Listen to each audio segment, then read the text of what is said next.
Over 1,000 years ago, Anglo-Saxon kings ruled over Britain and expected the people to keep good order, which they called keeping the peace. Citizens were responsible for seeing that the law was not broken, and if it was, to catch the offenders themselves, or they risked receiving a fine. In time, it became the duty of every free citizen to take his turn as a local parish constable, serving for a year. The position was unpaid, and he was expected to combine his ordinary work as best he could. He had no uniform, but carried an official staff of office.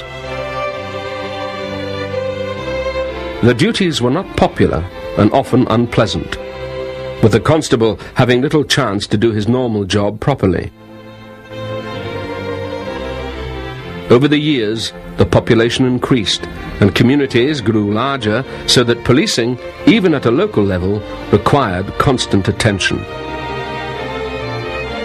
Consequently, well-to-do citizens with trades or businesses began to pay others to take over their policing duties. In 1663, the City of London began to employ paid watchmen to guard the streets at night.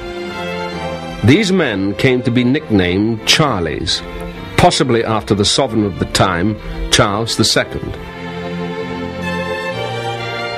The type of equipment they carried included a rattle, a lantern, and a staff, which provided their only form of self-defense. The tiny sums paid to them attracted men who were old and weak.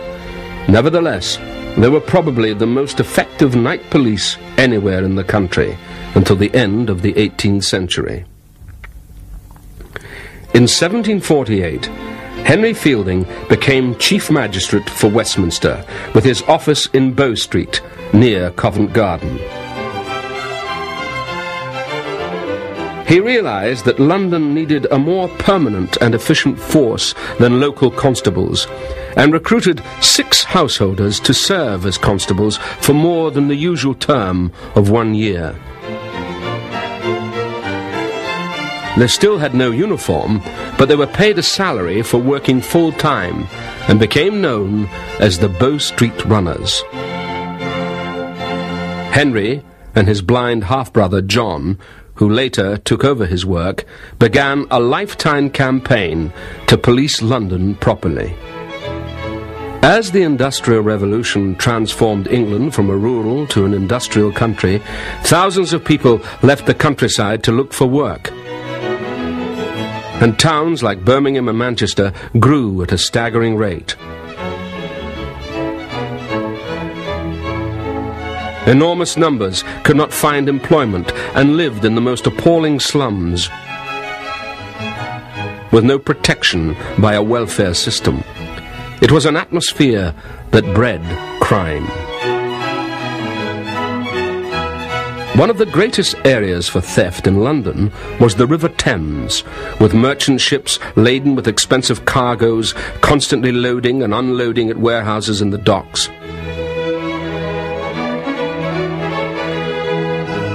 Riverside workers and organized gangs were responsible for colossal losses. A sea captain named John Harriot and a London magistrate, Patrick Colquhoun, devised a scheme for policing the river and persuaded merchants to pay for a marine police force, which started operating in 1798. The 60 or so salaried officers were armed with cutlasses for self-defense and operated from rowing boats. They soon became a respected law-keeping force and grew to be the largest regular professional police force of the time, joining the Metropolitan Police in 1839. The success of the River Police encouraged the growth of the Bow Street Police, and the Bow Street Horse Patrols were revived in 1805. In a typically British way, both Parliament and people distrusted the idea of a uniformed professional police force. and resisted any such move because of the threat to individual freedom. But attitudes were soon compelled to change. A great period of social unrest enveloped the country and culminated in a number of severe riots. In 1819, a troop of yeomanry charged a peaceful mass meeting of 60,000 weavers in St. Peter's Field in Manchester, killing 11 and wounding over 500. When rioting occurred, the local authorities called in the army, who were not trained to cope with riots and crowd control. The Peterloo Massacre, as it came to be known, helped accelerate the process of change towards the introduction of a professional police force. Sir Robert Peel, a skillful politician, became Home Secretary in 1822 and carefully made police reforms without arousing the public fear of intimidation. He believed in crime prevention rather than relying on punishment as a deterrent. In 1829, legislation was passed by Parliament to establish the Metropolitan Police in London, a single force for an area roughly within a circle of 7 miles from the centre of London. Colonel Charles Roane and Richard Mayne became Joint Commissioners with their headquarters in 4 Whitehall Place, known as Scotland Yard. The police constables wore deliberately civilian-style top hats and blue swallow-tail coats and carried wooden truncheons and a rattle which they used to raise the alarm and call for help. Called the New Police, they also gained the nicknames of Peelers and Bobbies, after Peel. Recruits to the new force had to be under 35 years of age, be in good health and strong, and be at least 5 feet 7 inches tall. As Peel wanted his force to be a really good body of men. The Bobby was to be calm, quiet, and determined, as well as bold when he had to be, but above all he had to learn to keep his temper, however much he was provoked. Every recruit joined at the rank of constable, and promotion would only be given to those who earned it.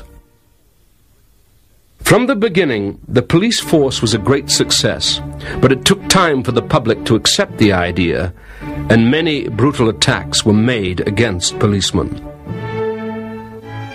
Reform was not limited to London, however. Other towns, such as Manchester and Cardiff, were actively forming their own police forces. One of the pioneer cities for the introduction of professional police was Glasgow, which has a claim to being the oldest police force in Britain, having paid policemen as early as 1800. In Ireland, Dublin and Belfast had formed town police forces by 1787. And in the same year, the baronial police began operating a body of untrained, part-time police over most of rural Ireland. The Constabulary Act of 1822 established a centrally controlled professional police force, which developed into the Constabulary of Ireland and then into the Royal Irish Constabulary in 1867. Becoming the model for a number of colonial police forces throughout the world. When the government changed the way towns and boroughs were governed in the 1830s, they made it compulsory for every local authority to provide a professional police force. Some set up forces on the London model, but many rural areas were reluctant to meet the expense. Inspectors were appointed to visit every force and assess the standards to see if they would qualify for a government grant to help meet the cost. The lifestyle of the Victorian policeman was particularly harsh, and the pay was poor, about the same as a farm labourer, although it was better in some city forces. A constable would work to a system of shifts, which would mean 6 or 7 hours on days, evenings, or nights. Until 1868, he worked 7 days a week with no rests, which meant that many men became too ill to work.